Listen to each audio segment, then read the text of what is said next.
অন্তঃসত্ত্বা এক স্ত্রীর পেটে চাকু মেরে হত্যার অভিযোগ উঠল স্বামীর বিরুদ্ধে। চাঞ্চল্যকর এই ঘটনাটি ঘটেছে নদিয়ার গাগনাপুর থানার অনন্তপুরে।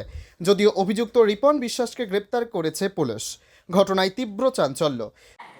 আমার সোনা দাদা, আমার সোনা ফেরত চাই। আমি এর বিচার চাই, আর কিচ্ছু চাই না। আমার মেয়েটাকে ছুরি মেরেছে জামাই, অশান্তি গন্ডগোল যাই হোক, আমার মেয়েটাকে তো আমার কাছে ফিরিয়ে দিতে পারত। ওর একটা খুঁড়া করে দিত ট্যাং, আমি মেনে নিতাম। ওর জীবনটা কেন নিল? ওর জীবনটার বদলে আমি জীবন চাই, ওর ফাঁসি দিতে হবে। জানা যায়, মৃত গৃহবধূর নাম রিয়া বিশ্বাস, বয়স 18, স্বামী রিপন বিশ্বাস, বয়স 27। পরিবারের দাবি, ভোররাতে স্বামী স্ত্রী দুজনেই ঘরে শুয়েছিল। হঠাৎ চিৎকার চেঁচামেচি শুনতে পারে পরিবারের অন্যান্য সদস্যরা। ছুটে গিয়ে দেখে গৃহবধূ রিয়া বিশ্বাস তার পেটে ধারালো ছুরি ঢুকে আছে। ঘটনাস্থল ছেড়ে পালিয়ে যাওয়ার চেষ্টা করে স্বামী রিপন বিশ্বাস। যদিও স্থানীয়রা তাকে হাতে নাতে ধরে ফেলে। খবর দেয় পুলিশকে। ঘটনাস্থলে পুলিশ গিয়ে রিপন বিশ্বাসকে গ্রেপ্তার করে। রিয়া বিশ্বাসকে নিয়ে যাওয়া হয় হাসপাতালে। সেখানেই প্রাথমিক চিকিৎসার পর চিকিৎসকেরা মৃত বলে ঘোষণা করে। শনিবার মৃতদেহটি ময়নাতদন্তের জন্য পাঠানো হয় পুলিশ মর্গে।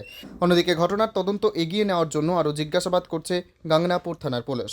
রাত 3:30 সময় মানে বৌমা, আমার বৌমা হয়, বৌমা চিনাছে ও মা বলে। তারপরে আমরা উঠেছি, আমরা দুজনে স্বামী স্ত্রী, দুটো খোপের পাশাপাশি দুটো খোপ।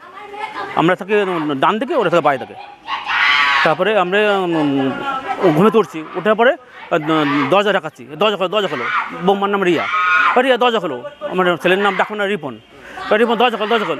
দরজা খোলে না। লাস্টে আমার কাকা, ছোটো কাকা আসলো, সবাই চিচামিচি নিল। দরজা আমি ধাক্কা, দরজা ভাঙতে পারিনি।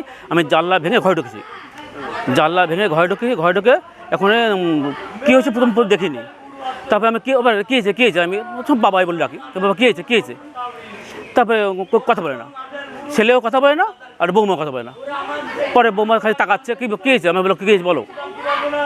পরে দেখি যে পরে প্রথম দেখিনি, পরে দেখেছি যে মানে তো মানে কী হয়েছে পরে অন্ধকারের ব্যাপার।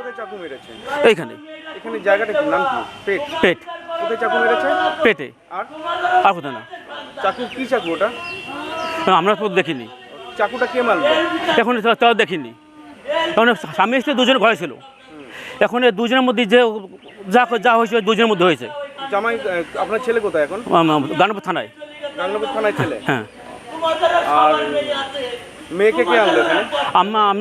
আমি আমার বাড়ির লোক আর আমার কাকিমা। মেয়েকে এনেছেন হসপিটালে এনেছি। কি মনে করছেন এই ঘটনায়? এখন কি বলতে, যে পোস্টমর্টমের পরে বলা যাবে কীভাবে হয়েছে গেছে। আমি তাছাড়া কিছু বলতে হবে না। মেয়ের বয়স কত? 18 নদিয়া থেকে কমল দত্তের রিপোর্ট, পিবি বার্তা।